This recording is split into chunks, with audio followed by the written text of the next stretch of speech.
ఈరోజు మనం భీష్మ ఏకాదశి విష్ణు సహస్రనామం గురించి తెలుసుకుందాం. ముందుగా విష్ణు శ్లోకంతో ప్రారంభిద్దాం.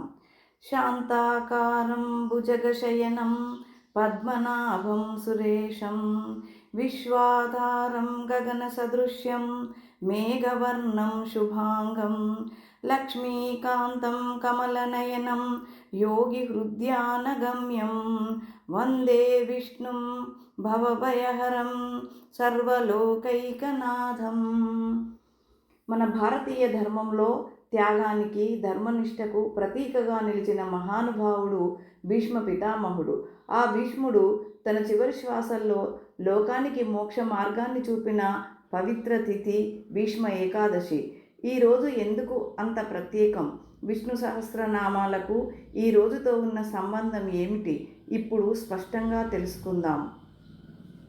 మాఘమాస శుక్లపక్ష ఏకాదశినే భీష్మ ఏకాదశిగా పిలుస్తారు.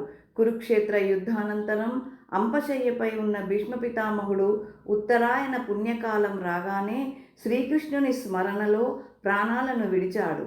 అందుకే ఈ ఏకాదశి ధర్మం, త్యాగం, మోక్షానికి ప్రతీకగా నిలిచింది. భీష్ముడు తండ్రి ఆనందం కోసం జీవితాంతం బ్రహ్మచర్య వ్రతం చేసినవాడు. వ్యక్తిగత బాధ ఎంత ఉన్నా రాజధర్మాన్ని విడువనివాడు. చివరి క్షణంలో కూడా ధర్మాన్ని, జ్ఞానాన్ని లోకానికి అందించిన మహనీయుడు. అలాంటి భీష్ముని నోటి నుంచే మోక్ష మార్గం వెలువడడం యాదృచ్ఛికం కాదు. మహాభారతంలో వైశంపాయనుడు చెప్పిన కథనంలో ధర్మరాజు భీష్మ పితామహుణ్ణి ఇలా ప్రశ్నిస్తాడు: లోకంలో ధర్మాలలో శ్రేష్టమైనది ఏది? మనిషికి మోక్షానికి సులభమైన మార్గం ఏది?